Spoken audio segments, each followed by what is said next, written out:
Ahora tenemos la presentación de Camila Caviedes Cameron.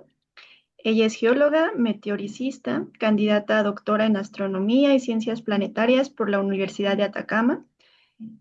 Es especialista en meteorización, biometeorización y patrimonio meteorítico en el desierto de Atacama. Bienvenida, Camila. Gracias.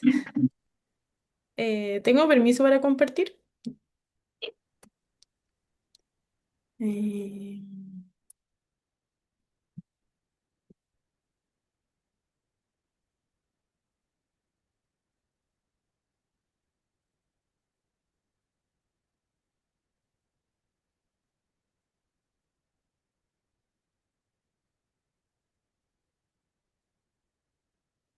ya. ¿Se ve bien? Se ve bien. Ya, muchas gracias. Bueno, muchas gracias a la red por esta actividad de divulgación científica.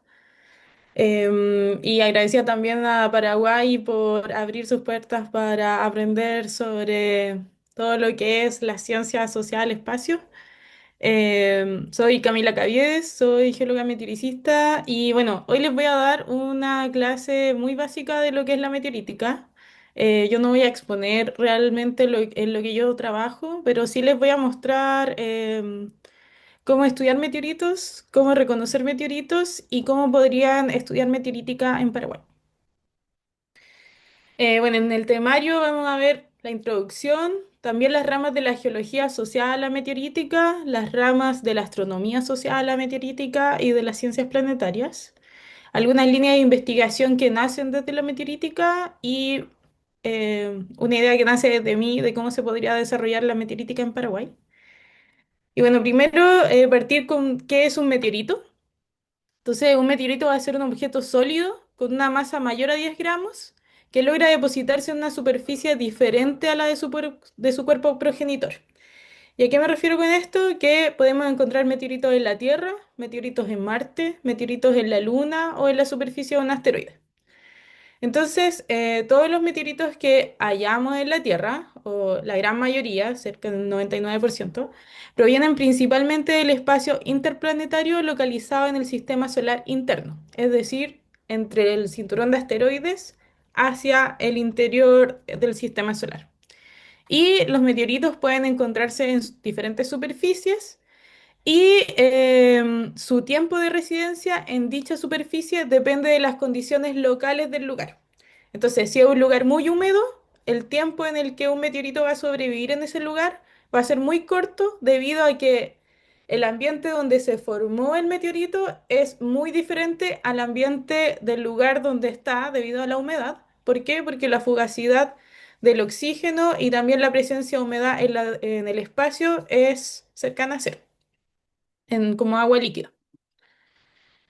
Entonces, los meteoritos se van a dividir entre dos grandes grupos. Van a estar los caídos, que son todos aquellos que yo veo el bólido, que es el efecto lumínico de esta roca atravesando la atmósfera, cuando cruza el cielo. Y si tengo tres puntos diferentes que observaron esa caída, puedo realizar una triangulación y definir una superficie posible donde este meteorito se va a encontrar y por lo tanto em, definir dónde es el área de búsqueda del meteorito.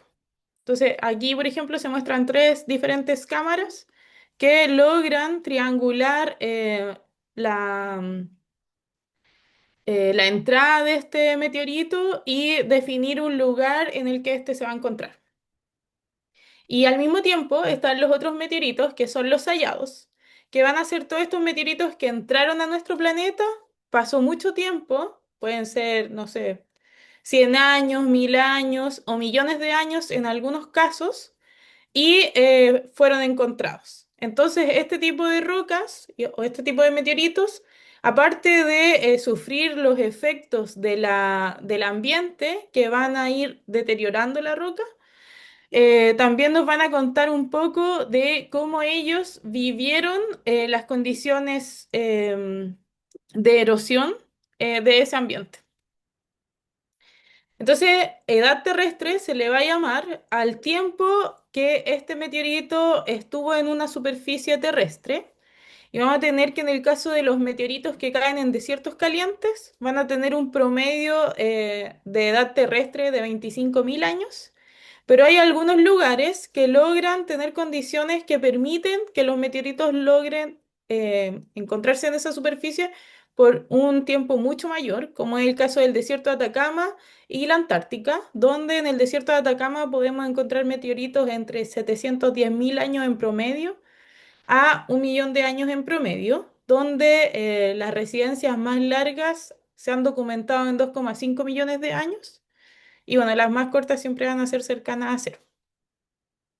Entonces acá hay una imagen del cinturón de asteroides, donde vemos que la mayoría de los asteroides van a provenir del cinturón de asteroides debido a que Júpiter tiene mareas gravitacionales que provocan que las rocas que están en el sector cercano a Júpiter, que son los troyanos, los asteroides tipo troyano, van a chocarse entre ellos y también van a chocar a otros asteroides, provocando que en estos choques salgan fragmentos disparados. Estos fragmentos, que se conocen como meteoroides cuando su tamaño es menor a 10 metros de diámetro, van, si ocurre, pueden, por ejemplo, en este caso, que es el asteroide 2023 OR1, cuando yo tengo que este choque de asteroides provoca que la órbita de este fragmento salga disparada y choque con la órbita de la Tierra, como ocurre en esta ilustración, este fragmento puede ingresar a nuestro planeta y transformarse en un meteorito. Entonces acá vemos el reporte de los bólidos en la superficie de nuestro planeta. Porque también existía la pregunta de, ¿existe un ingreso preferente de los bólidos? ¿Es em, random? Y acá se observa entre 1988 y el 2020 cómo fue la distribución de los diferentes bólidos que ingresaron a nuestro planeta, teniendo este como el caso de Chelyabinsk en Rusia. Entonces se ve que el ingreso es aleatorio en nuestra superficie, siendo donde la mayoría de los cuerpos que van a ingresar van a caer en el mar. Y el otro porcentaje se va a acumular en desiertos. Entonces acá vemos que los que cayeron en estos segmentos, o por acá donde está el desierto de Atacama, se van a acumular en estas superficies. ¿Y por qué se van a acumular en los desiertos? Porque las condiciones de aridez o hiperaridez permiten que la erosión o la meteorización de la roca sea mucho más lenta, permitiendo su acumulación. El otro lugar donde se van a acumular van a ser en los desiertos fríos, como la Antártica. Y vamos a tener que, cuando está ingresando este meteorito y genera el efecto lumínico conocido como bólido o llamado también estrella fugaz, en algunos casos puede ocurrir fragmentación, ¿ya? Como se ve en el video. Entonces, dependiendo de la masa del cuerpo que está ingresando, es el efecto lumínico que va a generar donde voy a tener micrometeoritos que pueden no generar ningún tipo de efecto, o masas mayores que van a formar también micrometeoritos, que son estos meteoros, que son como estas lluvias, las leonitas, etcétera. Luego vamos a tener bólidos que pueden generar solo un meteorito, o sea, ese efecto lumínico genera solo una roca, o ya que tenga varias rocas que generarán una elipse de dispersión. Entonces, cuando yo tengo una elipse de dispersión, voy a tener que las rocas mayores, se les conoce como cabezal de la elipse, las mayores masas van a estar en el cabezal y las menores masas van a estar en la cola. Y cuando tengo una elipse de dispersión, puedo al mismo tiempo estudiar cuál fue el ángulo de ingreso de esta roca y con eso hacer muchos estudios, ya sea, por ejemplo, el grosor de la corteza de fusión. Con la edad de las rocas puedo simular desde dónde proviene este meteorito, etc. Entonces ahí un ejemplo de un meteorito. Y en el caso de bueno, algo que se me faltó nombrar de esta parte es que en los desiertos calientes se pueden estudiar elipses de dispersión. ¿Por qué? Porque voy a tener las superficies estables en mucho tiempo y por lo tanto todo lo que caiga va a quedar en el mismo lugar por un tiempo prolongado. Por lo tanto, puedo estudiar el flujo extraterrestre de manera estática, por decirlo de alguna forma, mucho mejor que en el caso de la Antártica, donde voy a tener que, no voy a encontrar meteoritos como se encuentran en el desierto, en los desiertos calientes, sino que voy a encontrar superficies de acumulación, o sea, sectores de acumulación de meteoritos. ¿Y por qué van a ocurrir sectores de acumulación? Porque en el caso de la Antártica, como son glaciares, los glaciares se van moviendo y este flujo del glaciar en movimiento provoca que todos los meteoritos que van cayendo se vayan acumulando en sectores donde van a haber eh, morrenas y estos lugares se conocen como hielos azules. ¿Por qué? Porque al mismo tiempo no tienen depositación de nieve. Entonces, en estos sectores es donde se buscan meteoritos en la Antártica. Igualmente pueden encontrarse meteoritos que aún estén no acumulados en las morrenas, sino que aún estén en el flujo del glaciar, pero no es el lugar inicial donde ellos cayeron, sino que ya hay un movimiento de esta roca en el tiempo. Entonces, ¿cómo van a ser las características de la superficie donde se buscan meteoritos? Vamos a tener que van a ser de este tipo, donde hay presencia de ventifactos, una superficie mucho más antigua, madura, que presenta pavimento del desierto. Y también podemos encontrar superficies que pareciera que pueden cumplir las características de acumulación de meteoritos por ser pediplanos, pero vamos a observar que el sedimento no se encuentra maduro, pueden haber rastros de humedad o de plantas y actividad salina. Entonces, si tengo actividad salina en una superficie, la acumulación de meteoritos no va a ser visible en la superficie, sino que estos van a estar enterrados debido a que la densidad del meteorito provoca que caigan en este tipo de suelos.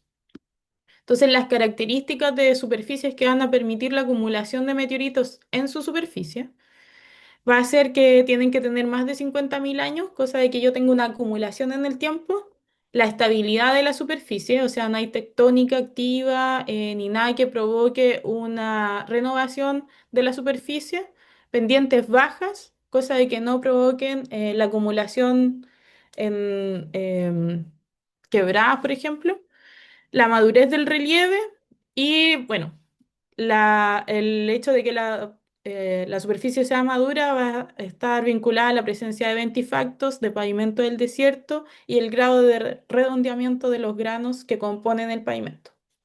Entonces, dentro de las características de los meteoritos van a estar que estos tienen corteza o costra de fusión, que se forma cuando estas rocas atraviesan la atmósfera, la existencia de regmagliptos, que van a hacer estas hendiduras en su superficie, y la presencia de sales o minerales de alteración, como son los óxidos de hierro, en la superficie en contacto con el suelo. Otra cosa importante es que a los meteoritos no se le aplica imán.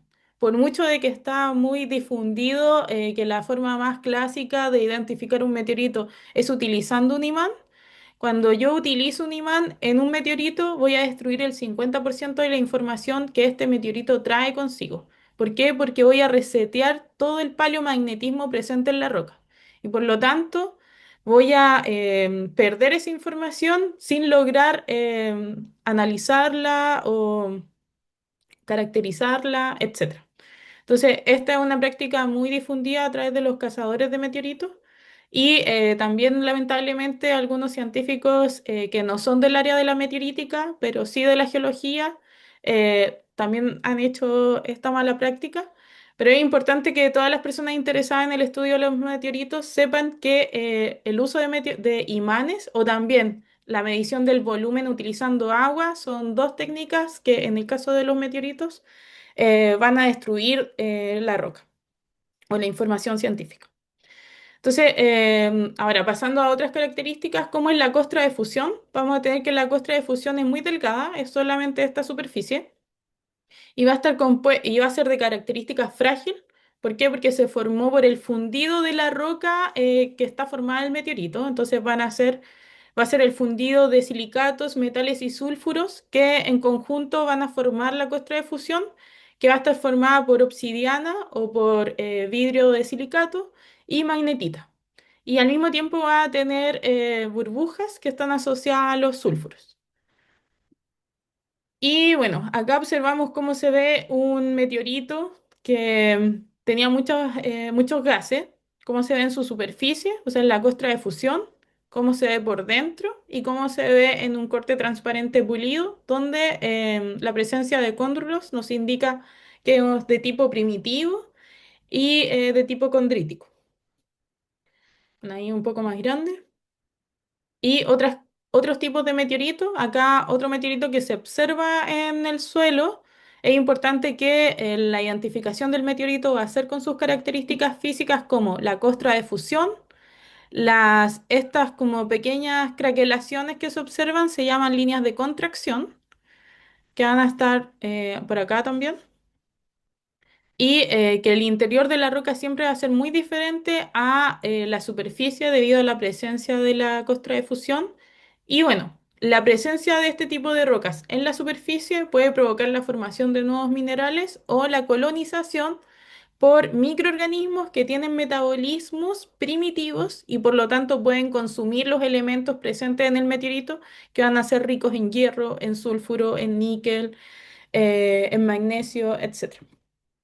Entonces, acá está las diferentes meteoritos que existen. Van a estar los primitivos por este lado, que van a ser ricos en cóndrulos, y van a estar los diferenciados, que va a ser, yo tengo un aglomerado de roca en el inicio del sistema solar que va creciendo en el tiempo, y debido a ese crecimiento voy a tener que aumentar la temperatura, se va a perder la textura condrítica, los metales por el aumento de la masa, va a existir gravedad, y esta gravedad va a provocar que todos los elementos densos caigan hacia el centro de este cuerpo, permitiendo la formación de núcleos, y va a estar la migración de los silicatos hacia la superficie o de los volátiles hacia la superficie, permitiendo la formación de corteza, y en el intermedio va a estar la formación del manto.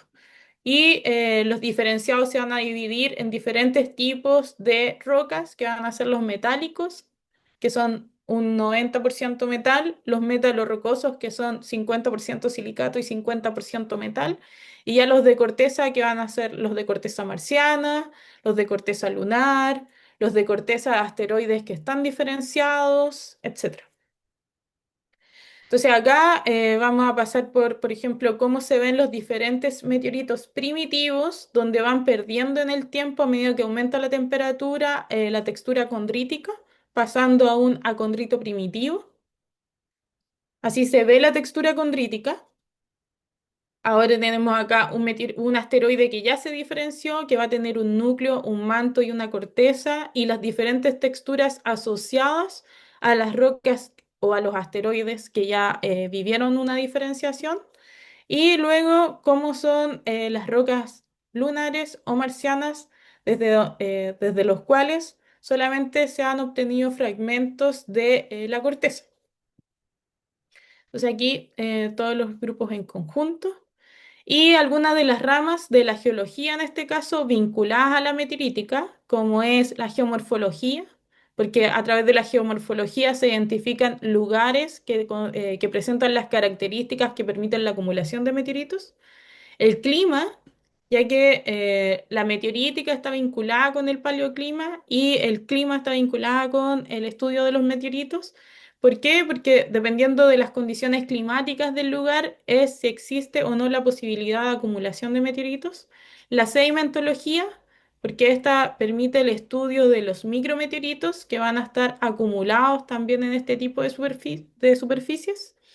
Y luego la óptica, la mineralogía, la paragénesis, etcétera, o la petrología, donde es el estudio ya en laboratorio y en el microscopio de los diferentes meteoritos para definir su descripción, la mineralogía presente, etcétera.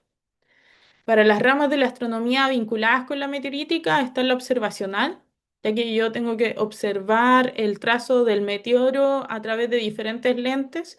Con estos trazos se puede identificar de manera general la composición del meteorito. La estadística, ya que con diferentes observaciones puedo definir cuál va a ser la superficie de caída donde hay que buscar el meteorito. La radioastronomía, que es la que me permite identificar la distribución de los asteroides en el sistema solar. La espectrometría, que es la que permite, yo estudio el espectro del polvo de un meteorito, estudio el espectro de un asteroide y puedo identificar si ese asteroide tiene la composición de ese meteorito o no al comparar los espectros de ambos. Y luego están los granos presolares, que son los que permiten entender la evolución de nuestro sistema solar, los cuales están contenidos en meteoritos primitivos. Y por último, las ramas de las ciencias planetarias vinculadas a la meteorítica, como es la teoría de los planetesimales, que es cómo es la formación de los planetas, cómo es el interior de los planetas, ya sea núcleo, manto y corteza, lo cual se logró identificar a través del estudio de los meteoritos.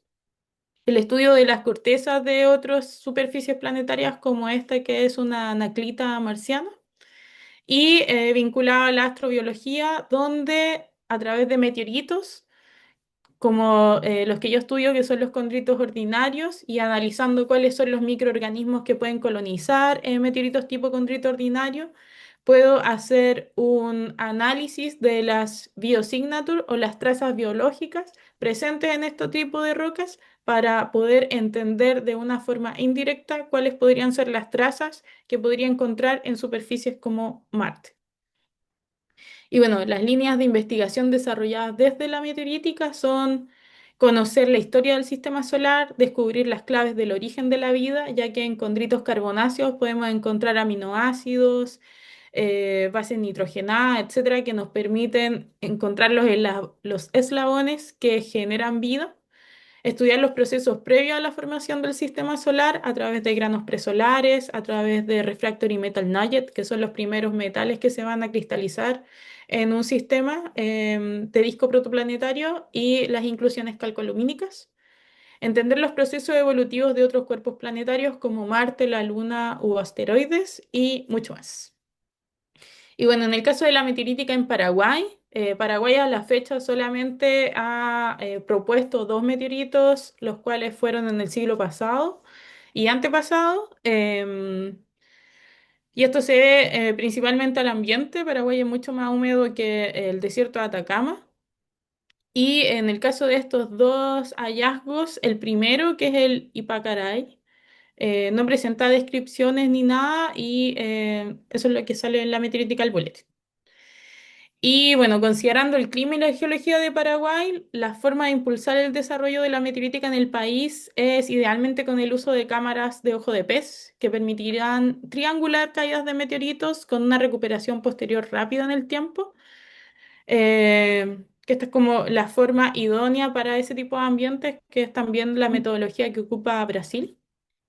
O la búsqueda de micrometeoritos en los tejados de las casas, que es haciendo un barrido de la acumulación del polvo en la superficie. Yo puedo luego de varios pasos identificar este tipo de estructuras inicialmente bajo la lupa y luego con espectroscopía electrónica de barrido, que es EM. Y eso. Muchas gracias. Muchas gracias, Camila. Qué interesante todo este trabajo. Queda tiempo para una pregunta, entonces voy a leer una que hay en el chat, que nos dice Fernando Delgado. ¿Qué líneas de investigación con perspectiva geológica se están estudiando actualmente en la UDA en el doctorado en ciencias planetarias? Ay, sorry. De nuevo, ¿me puedes repetir la pregunta? Sí. Nos preguntan que qué líneas de investigación con Ujú. perspectiva geológica se están estudiando actualmente en la UDA en el doctorado en ciencias planetarias. Bueno, en la UDA, una de mis compañeras lo que hace es estudiar las bacterias violetas, que son las bacterias más primitivas identificadas en los salares. Y estas bacterias violetas, ella analiza con Raman cuál es el espectro de la bacteria y luego lo compara con observaciones en exoplanetas para identificar posibles huellas de metabolismos bacterianos en otros planetas. En el caso de lo que yo hago, yo estudio condritos ordinarios equilibrados como una forma de identificar cuáles son los microorganismos terrestres en el desierto de Atacama que colonizan este tipo de meteoritos y definiendo cómo es que estos meteoritos reaccionan a la biometeorización y cómo reaccionan a la meteorización físico-química del ambiente. Y de esto saco dos líneas. Uno es cómo es el paleoclima en el desierto de Atacama en una ventana de tiempo. Y la otra parte es cuáles son los diferentes metabolismos asociados a los condritos ordinarios, los cuales se pueden utilizar para entender la Tierra primitiva. ¿Por qué? Porque la Tierra primitiva va a tener una composición similar a la de los condritos ordinarios equilibrados.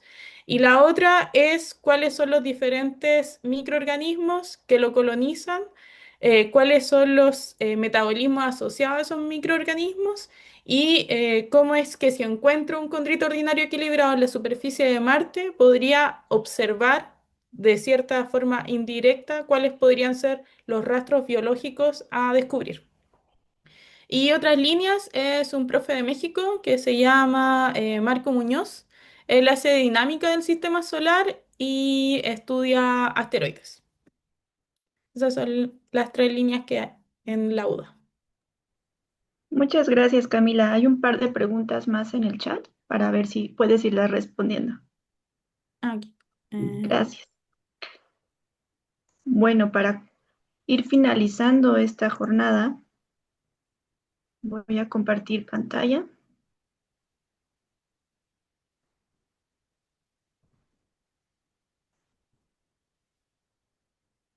Me parece que ya pueden verla, ¿verdad? Sí. Sí, ya se puede ver. Gracias. Bueno, pues queremos agradecer a todos los participantes por atender esta jornada de introducción a las ciencias planetarias y espaciales. Esperamos que esta experiencia haya despertado su curiosidad y les haya mostrado las oportunidades que existen de investigación en diferentes partes de Latinoamérica. Y bueno, si desean seguir profundizando, colaborar y formar parte de la Red Latinoamericana de Ciencias Planetarias y Exploración Espacial, pues aquí voy a compartir la manera en que pueden hacerlo. Aquí ustedes pueden ver unos QR a nuestras redes sociales y también el correo para que si tienen alguna duda más específica, si quieren contactarnos, por ahí puedan hacerlo. También está el QR del WhatsApp. Aquí los va a mandar a un registro en Forms, en donde ustedes van a ya como miembros tener acceso pues a toda la información que se va a ir compartiendo, oportunidades también de colaboración, incluso este tipo de actividades. Entonces, les voy a dejar ahorita en un momento más vuelvo a esta diapositiva para que puedan tomarlo. Y como bien les compartía el doctor Javier al principio, aún tenemos países sin representación, como Uruguay, Panamá, Honduras. En Brasil y Paraguay ya tenemos una persona, pero pues necesitamos colaboración. Entonces, si ustedes están interesados y son de alguno de estos países, pues los invitamos a que se... Y nada, ahora quisiéramos escucharlos a ustedes. Si tienen alguna duda, alguna pregunta, algo que nos quieran comentar respecto a esta jornada, o si también tienen alguna pregunta que quisieran hacerle a los ponentes que aún están aquí con nosotros, pueden hacerlo. Así que los micrófonos están abiertos y también si tienen dudas respecto a cómo unirse a la red, pueden hacerlo. Así que pueden abrir micrófonos o también ponerlo en el chat y leeremos sus preguntas.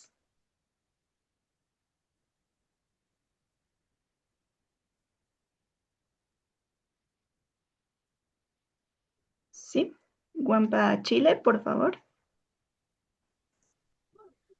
Muy buenas tardes a todos, muchas gracias por la invitación, las presentaciones espectaculares.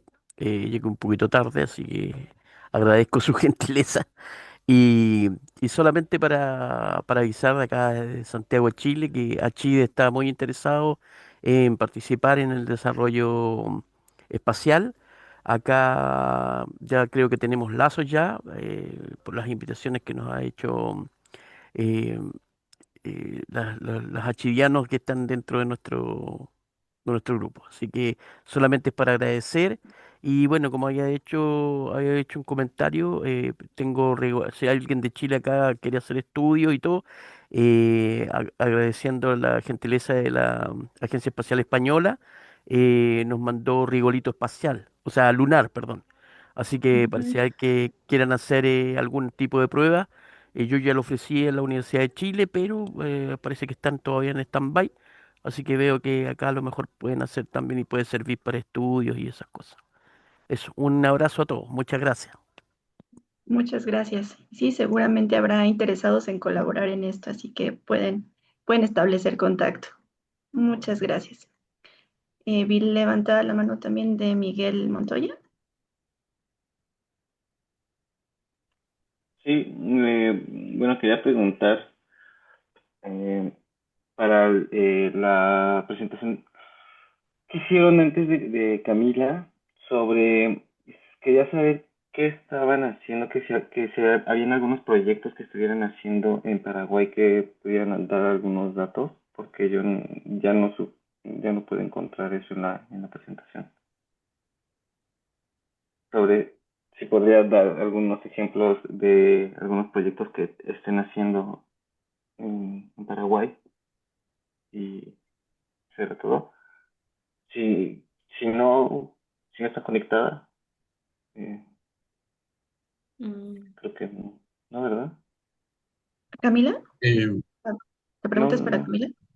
No, Creo No no, que es no, no. en para... general, sí, yo podría, pues, de lo que nosotros conocemos, pues, la verdad, nosotros organizamos desde la red latinoamericana y, pues, desde Paraguay lo que sabemos es lo que está haciendo la profesora Estelvina de la Universidad de Itapúa, que ya está trabajando con análogos planetarios en el río Paraná, que, pues, hay unos depósitos de basaltos y unas estructuras morfológicas hídricas que se parecen a su contraparte que también se llama Paraná, que está en Marte.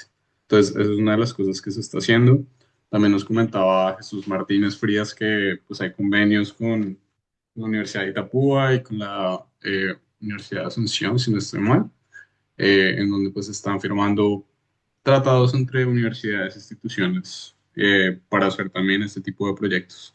Entonces, yo te diría de pronto que te acerques a ellos, a la doctora Selvina, al doctor Jesús Martínez y a estas universidades que están trabajando en estos temas. Y por supuesto también a Jessica, que pues Jessica conoce mucho la escena espacial en Paraguay y tal vez ya te puede dar pues información más clara sobre esto. Gracias.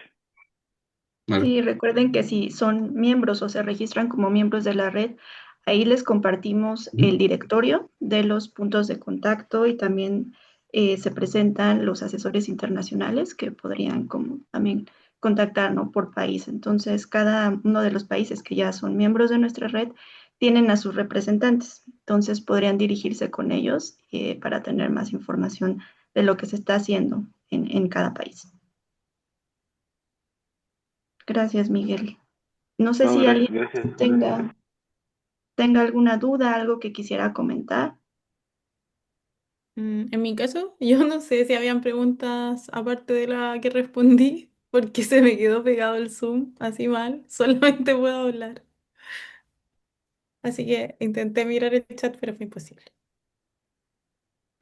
Sí, no, no había más. Estaba la del Ah, ya. regulito, una pregunta de dónde se pueden encontrar meteoritos en Colombia, que En pues Colombia. yo respondí un poco con lo que sé. Serían la Guajira y en la Tatacoa, que son zonas desérticas. Ah, Y ya, esa Que- buena. de Santa Rosa. entonces voy a aprovechar para preguntarle yo a Camila, porque de las muestras que pusiste en la diapositiva cuando estabas explicando la corteza, cómo Ujú, se fractura por la contracción, habían otras muestras en donde justo enseñaste que se ven muy blancas por dentro, se ven muy claras por dentro. ¿Qué muestras ujú. son esas? O sea, O sea, hay era una que está en el suelo y las otras dos, ¿cuál que eran? una es un acondrito primitivo, la que es como muy gris con un cenolito grande oscuro. ¿Esa? Ajá, ¿y qué cenolito es? No está clasificada esa muestra. Ah, ok. Y la otra es un condrito primitivo, esa que era como beige. Ujú. Sí, un condrito primitivo. Bien, gracias. Tenían los contra los supermercados. Ya, pero quería saber si ese fragmento que se veía ahí me parece como raro, el tachón oscuro que tenía la muestra en medio. Ah, pero esa muestra no es mía. Fue una muestra del Museo del Meteorito que le tomé una foto. Ah, ok, ok, ok, entiendo. Bueno, gracias.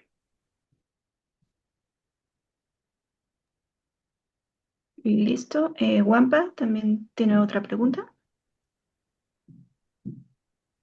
Ah, en Chile, bueno, Sí, actualmente estamos trabajando en es más, invitamos a Chile, es una de las, a través de Loreto, en el proceso de regulación de la situación de los meteoritos en Chile. ¿Por qué? Porque actualmente los cazameteoritos internacionales más que los nacionales son los que más material meteorítico chileno han removido. De Chile han salido 2,9 toneladas de material extraterrestre. Y lo otro es que siguen utilizando imanes, a pesar de que hemos solicitado de diferentes maneras que no utilicen imanes para reconocer meteoritos.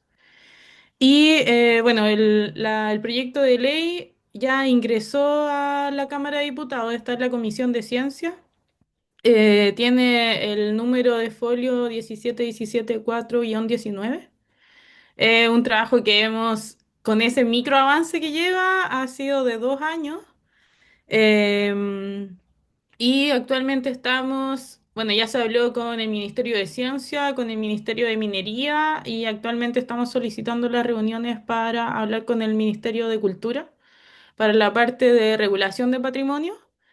Es una ley no restrictiva, lo que busca es que el 20% de las muestras recolectadas en Chile queden como patrimonio nacional y el otro 80% quede a libre disposición de la persona que recolectó la muestra, pero sí con cuidados de respetar los protocolos de búsqueda de meteoritos. Y en la decisión del 20% se decidió por regular o evitar el tráfico. Porque si se hacía restrictivo, iba a ocurrir lo que ocurre hoy en Argentina, que los cazameteoritos utilizan el territorio nacional, o sea, Chile, para sacar meteoritos argentinos, los cuales están protegidos por ley, y a través de Chile mandarlo a diferentes lugares, ya sea por mar o por aire, para venderlos, no sé, a museos, coleccionistas privados, etcétera. Pero sí, se está trabajando en eso.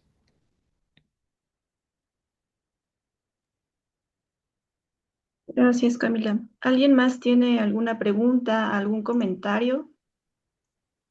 Sí, allí aplicar un imán borra información clave que trae el meteorito, ¿cierto? Sí, es más, ocurrió en el estudio de meteoritos marcianos para entender cómo era el paleomagnetismo marciano, que de todas las muestras que estaban estudiando de Marte, solo una no tenía el imán aplicado.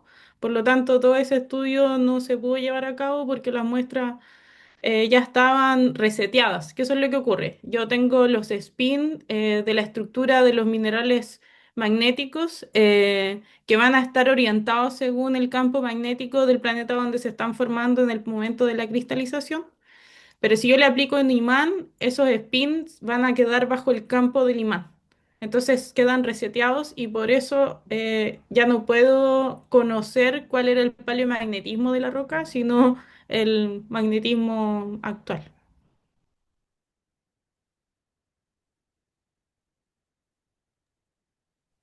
Listo. ¿Alguien más que quisiera Muchas comentarnos si gracias. tiene alguna duda? Pueden abrir sus micrófonos sin problema o escribir en el chat.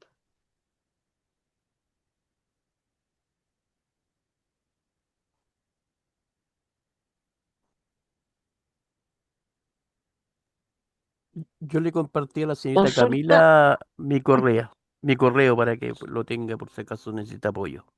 Sí, le tomé una Acuérdense. foto. Muchas gracias. Excelente. Sí, porque tenemos nuevo ministerio, su secretario y todo. Así que íbamos a tener una reunión prontamente con él. Así que para que se sume también. Ah, ya, súper. Ahí le mando un correo para que quedemos en contacto. Muchas gracias. Igualmente. consulta Camila, ¿es fácil encontrar estos meteoritos en el desierto de Chile? O sea, lo que pasa es que nuestro desierto es el más antiguo del planeta Tierra. Tiene un periodo de hiperaridez como desierto, pero no constante, sino que con fluctuaciones de humedad de 15 millones de años. Entonces es lo mismo que dejar como una hoja de papel en un lugar por mucho tiempo que se va a ir llenando de polvo y mientras más tiempo pasa, más polvo va a acumular. Entonces, por un lado, eso ha permitido una acumulación densa de meteoritos que casi, o sea, se pensaba que podía ser imposible en los primeros estudios. Y la otra parte es la hiperárides permite que estos meteoritos tengan una calidad, por decirlo de alguna forma, muy buena. ¿Por qué? Porque la hiperárides provoca que la meteorización sea muy, muy lenta. Por lo tanto, el grado de conservación de los meteoritos es equivalente a la conservación que viven estos meteoritos en la Antártica. Entonces, podemos estudiar la estadía de un meteorito en dos contextos súper diferentes, que es un desierto frío y un desierto hiperárido, em, que esas son como las partes buenas. Y para los cazameteoritos, el hecho de que sean meteoritos con una muy buena conservación les permite tener joyas de alta calidad. En el caso de la búsqueda de meteoritos, si es fácil o no, bueno, si uno no usa imán, ni radar, ni nada de eso, sino que solamente los busca con la vista, hay que ir ahí practicando, pero luego con el tiempo, sí, es súper, como que, bueno, yo me demoré como 5 años en encontrar el primer meteorito, pero luego de eso la vista ya se agudiza, porque finalmente el ojo ya está como entrenado y mientras más uno va al desierto, mayor es el entrenamiento de la vista para identificar los meteoritos. Encontrarlo. Perfecto. Gracias. Con gusto. ¿Alguien tiene otra duda?